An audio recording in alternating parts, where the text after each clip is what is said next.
తెలంగాణ కాంగ్రెస్ పార్టీలో అంతర్గత విభేదాలు కొనసాగుతున్నాయి. ఈ నేపథ్యంలో నేడు పార్టీ క్రమశిక్షణ కమిటీ సమావేశం జరగనుంది. క్రమశిక్షణ కమిటీ చైర్మన్ మల్లు రవి అధ్యక్షతన ఈ భేటీ జరుగుతుంది.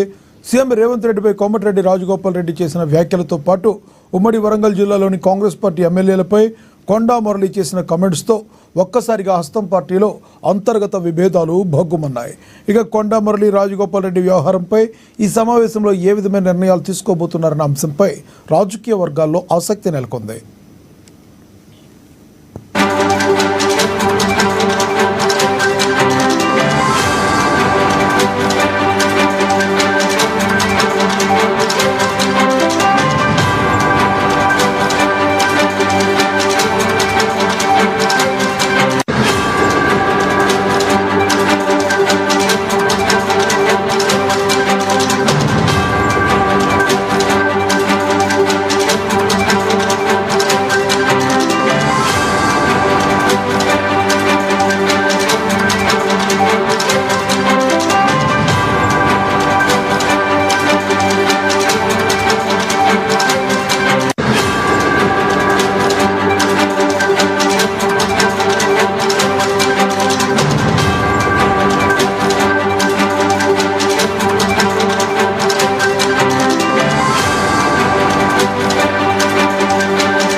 తెలంగాణ కాంగ్రెస్ పార్టీలో అంతర్గత విభేదాలు కొనసాగుతున్నాయి.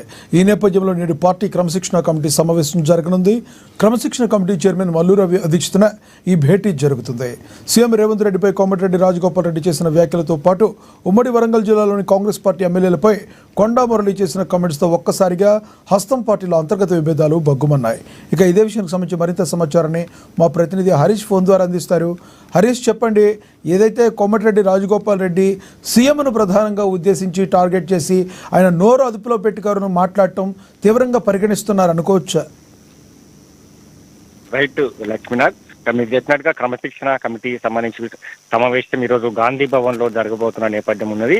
ఇక ప్రధానంగా కాంగ్రెస్ పార్టీకి సంబంధించి కూడా అంతర్గత కలహాలు కావచ్చు, ఇక ముఖ్యంగా రాజగోపాల్ రెడ్డి, మునుగోడు ఎమ్మెల్యే రాజగోపాల్ రెడ్డికి సంబంధించి కూడా ఈ తరచుగా ఈ మధ్య సీఎం రేవంత్ రెడ్డిని టార్గెట్ చేస్తూ హాట్ కామెంట్స్ చేస్తా ఉన్నాడు. దాంతో పాటుగా వరంగల్ కి సంబంధించి కూడా కొండా మురళి వర్సెస్ ఎమ్మెల్యేల సంబంధించిన వివాదం కావచ్చు. ఇప్పటికే కొండా మురళికి సంబంధించిన ఎమ్మెల్యేల వివాదం సంబంధించి కూడా కమిటీ చైర్మన్ మల్లు రవి అధ్యక్షతన సమావేశం నిర్వహించారు. సమావేశంలో ఆయన నివేదిక కూడా సమర్పించారు. దాదాపుగా 16 పేజీల నివేదిక సంబంధించి కూడా ఎమ్మెల్యేల పైన కూడా ఆయన కామెంట్స్ చేస్తూ కూడా నివేదిక క్రమశిక్షణ కమిటీ చైర్మన్ మల్లు రవికి అందించారు. ఇక మరోవైపు ఎమ్మెల్యేలకు సంబంధించి కూడా పూర్తిగా వివరణ సంబంధించి ఎమ్మెల్యేలకు అందించిన నేపథ్యం అయితే కనిపిస్తా ఉంది. ఇక దాంతో పాటుగా ఇక రాజగోపాల్ రెడ్డికి సంబంధించి కూడా గతంలో ఏదైతే సీఎం రేవంత్ రెడ్డికి సంబంధించి కూడా 10 ఏళ్ళు నేనే సీఎంగా ఉంటానని కూడా వ్యాఖ్యలు చేయడం జరిగింది. ఆ వ్యాఖ్యల పట్ల కూడా ఆయన అభ్యంతరం చెప్తూ కూడా ట్వీట్ చేయడం జరిగింది.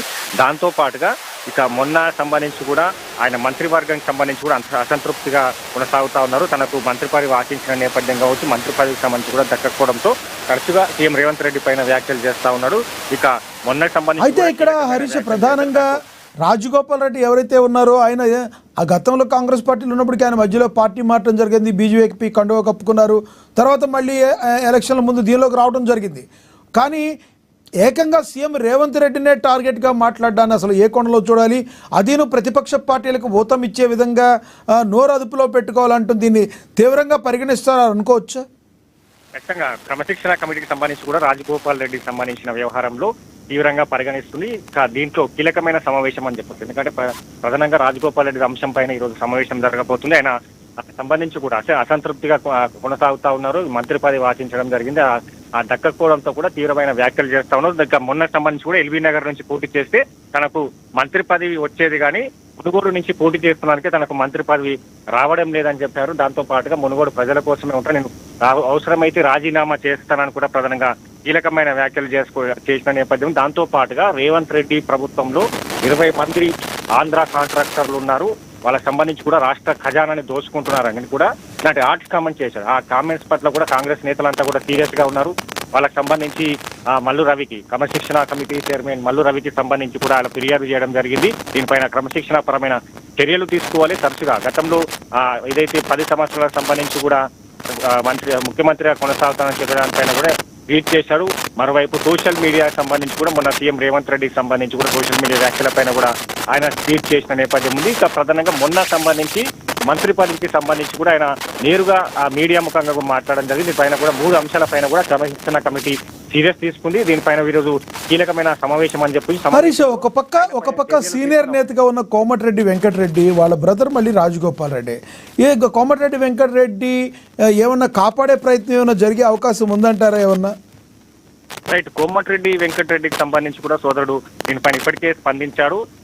ఆయన సంబంధించి కూడా తాను సీనియర్ సంబంధించిన మంత్రిగా కొనసాగుతా ఉన్నాను, తన మంత్రి పదవి ఇచ్చే అర్హత లేదు, దానికి సంబంధించి కూడా అధిష్టానం సీఎం రేవంత్ రెడ్డి చూసుకుంటాడని కూడా ఆయన ప్రధానంగా దీనిపైన స్పందించిన నేపథ్యం అయితే కనిపిస్తా ఉన్నది. కాబట్టి మొత్తంగా ఈ వ్యాఖ్యల పట్ల కూడా కాంగ్రెస్ పార్టీ సంబంధించిన మంత్రులు కావచ్చు, కాంగ్రెస్ పార్టీ నేతలంతా కూడా సీరియస్ గా తీసుకున్న నేపథ్యం అయితే కనిపిస్తా ఉన్నది. కాబట్టి కోమటిరెడ్డికి సంబంధించి కూడా తనకు ఆ పార్టీలో ఏదైతే గతంలో బీజేపీలో కాంగ్రెస్ పార్టీ నుంచి బీజేపీలోకి వెళ్ళాడు, బీజేపీ నుంచి మళ్ళా కాంగ్రెస్ పార్టీలోకి వచ్చిన నేపథ్యం కావచ్చు. తర్వాత భువనగిరి పార్లమెంట్ ఎలక్షన్ సంబంధించి కూడా భువనగిరి సీటు గెలిపిస్తే తనకు మంత్రి పదవి ఇస్తానని కూడా గతంలో కాంగ్రెస్ పార్టీ హామీ ఇచ్చింది. హామీ నెరవేర్చాలని కూడా ఆయన ప్రధానంగా ఈ వ్యాఖ్యలు చేస్తున్నట్టుగా కూడా తెలుస్తున్న నేపథ్యం అయితే కనిపిస్తా ఉన్నది. కాబట్టి పార్టీ లైన్ ఎవరైతే కాస్ట్ చేస్తారో వాళ్ళపైన కూడా కఠినమైన క్రమశిక్షణ పరమైన చర్యలు తీసుకుంటామని ఇప్పటికే పిసిసి చీఫ్ మహేష్ కుమార్ గౌడ్ కూడా స్పష్టం చేసిన నేపథ్యం అయితే కనిపిస్తుంది. పార్టీలో కొనసాగుతూ పార్టీ పైన వ్యాఖ్యలు కావచ్చు, పార్టీ నేతలపైన కూడా బహిరంగంగా వ్యాఖ్యలు చేస్తే ఖచ్చితంగా చర్యలు ఉంటాయని కూడా ఆయన మహేష్ గౌడ్ స్పష్టం చేసిన నేపథ్యం అయితే ఉన్నారు. కాబట్టి ఈ అంశాలన్నిటి కూడా ఈరోజు అయితే ఒక పక్క హరీష్, ఒక పక్క బీఆర్ఎస్ లో అంతర్గత పోరు నడుస్తుంది, బీజేపీ కూడా ఏం తక్కువ కాదు, బీజేపీలో కూడా అంతర్గత పోరు తారాస్థాయికి చేరిందంటలో ఎటువంటి అతిశక్తి లేదు. ఇలాంటి టైంలో ప్రభుత్వం ఒక రకంగా దాన్ని క్యాష్ చేసుకుని ముందడుగు సంస్థాగత ఎన్నికల టైంలో ముందడుగులు వెళ్లాల్సిన కాంగ్రెస్ పార్టీలో కూడా ఇలా జరగడాన్ని అసలు రాజకీయ పార్టీలో ఏం జరుగుతుంది అనుకోవాలి? రైట్, బీజేపీకి సంబంధించి కావచ్చు, బీజేపీ ప్రధానంగా బీసీ ఏదైతే ప్రెసిడెంట్ కి సంబంధించిన అంశం పైన కూడా వివాదం కొనసాగుతా ఉన్నది. బండి సంజయ్ సంబంధించి కావచ్చు, బీసీ నేతలను బీజేపీ రాష్ట్ర అధ్యక్షునిగా నియమించాలని కూడా గతంలో కోరడం జరిగింది. దాంతో పాటుగా బీజేపీ అధిష్టానం సంబంధించి కూడా ఆయన ఏదైతే రామచంద్రరావుకు సంబంధించి కూడా ఓసీ సామాజిక వర్గం నుంచి కూడా రామచంద్రరావు అవకాశం కల్పిస్తే దాంతో బీజేపీలో బీసీ వర్సెస్ ఓసీ కొనసాగుతా ఉన్న నేపథ్యం ఉంది. దాంతో బీఆర్ఎస్ కి సంబంధించి కూడా కవిత వర్సెస్ కేసీఆర్ కుటుంబం అనే అంశం కూడా సాగుతున్న నేపథ్యం అయితే కనిపిస్తా ఉన్నది.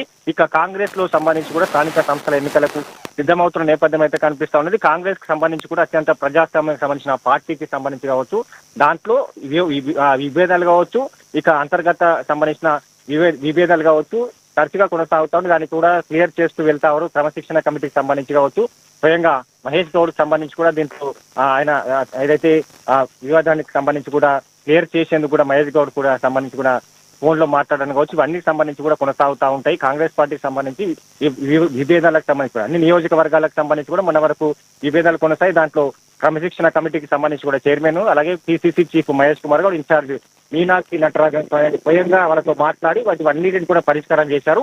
ఈ అంశానికి సంబంధించి కూడా ఈరోజు రాజగోపాల్ రెడ్డితో స్వయంగా ఫోన్ లో మాట్లాడే అవకాశాలు అయితే కనిపిస్తా ఉన్నాయి. ఇక్కడ స్వయంగా ఇన్ఛార్జ్ మీనాక్షి, అలాగే పిసిసి చీఫ్ మహేష్ కుమార్ గౌడ్ సైతం కూడా రాజగోపాల్ రెడ్డితో మాట్లాడి ఈ విభేదానికి సంబంధించి కావచ్చు, ఆయన చేసిన వ్యాఖ్యల పట్ల కూడా స్పష్టత తీసుకునే అవకాశాలు అయితే ఉన్నాయి. లక్ష్మణ్,